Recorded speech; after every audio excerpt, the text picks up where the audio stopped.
So this week, Ghislaine Maxwell was denied bail after pleading not guilty to 6 counts for her alleged involvement in Jeffrey Epstein's child sexual abuse case.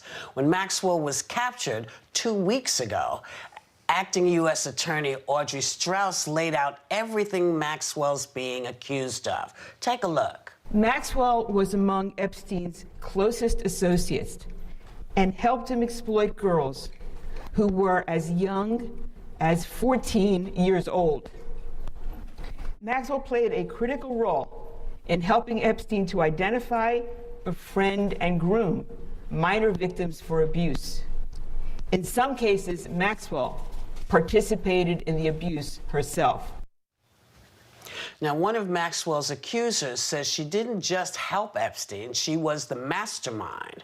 But is that fact that she's a woman, it's a big question. Is the fact that she's a woman going to influence the way the court and the court of public opinion treat her? Joy, what do you think? I really hope not, because the thing about this case and about Ghislaine Maxwell is that you could conjecture that this might have been avoided to some extent if she were not participating, because she was a very insidious operator in this whole despicable, disgusting operation.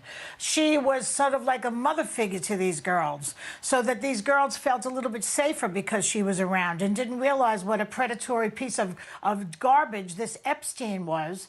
And even if she didn't participate in the sexual acts herself, which I think she might have, according to what I just heard, she was a major participant and an aider and abetter and making those girls feel safe around him.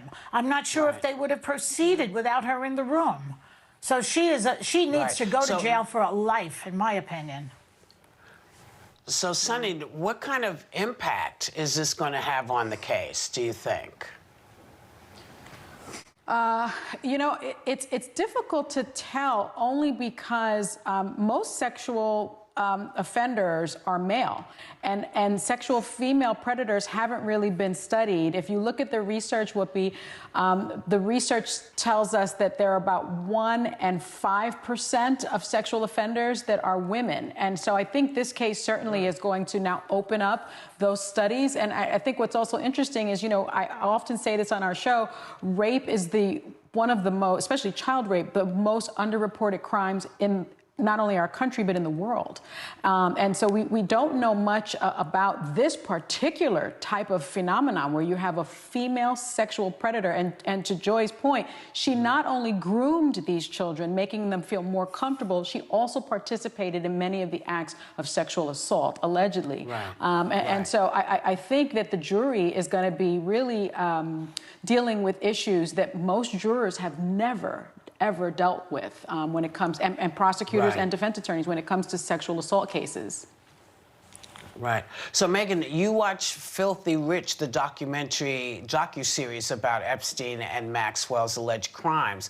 Is this playing out the way you think the way you thought it would? Well, the Netflix documentary, I mean, don't watch it if you're about to eat. It's disgusting, and it's very hard to watch.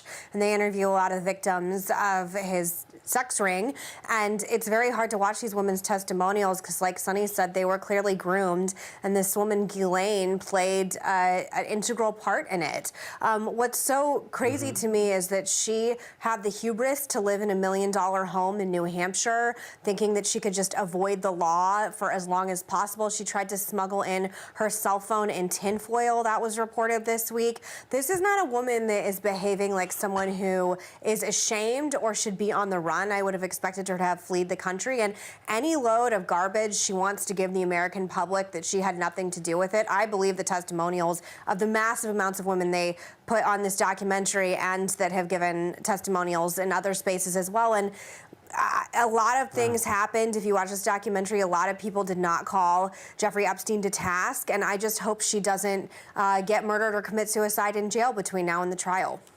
I watched that docuseries as well, and the testimonials given by these now women is striking. I mean, the stories of their abuse, it's just really something. And I think that it's going to be difficult, though, for them to testify, and also for jurors to take in the fact that a woman groomed them and participated in these events, because we just don't see this kind of thing in the world. But anyway, I do have a legal note. Sonny, do you think she dies before trial? I mean, that's my question. You know, she's supposed to be in protective custody, right? But so is Jeffrey Epstein. So hopefully, though, that these women will get justice here. I do have a legal note. Ghislaine Maxwell pleaded not guilty after being charged with 6 counts for her alleged involvement in the Jeffrey Epstein sexual abuse case. She was denied bail. Maxwell's lawyer sought to distance his client from Epstein, telling the judge she is not the monster that has been portrayed by the media and now the government.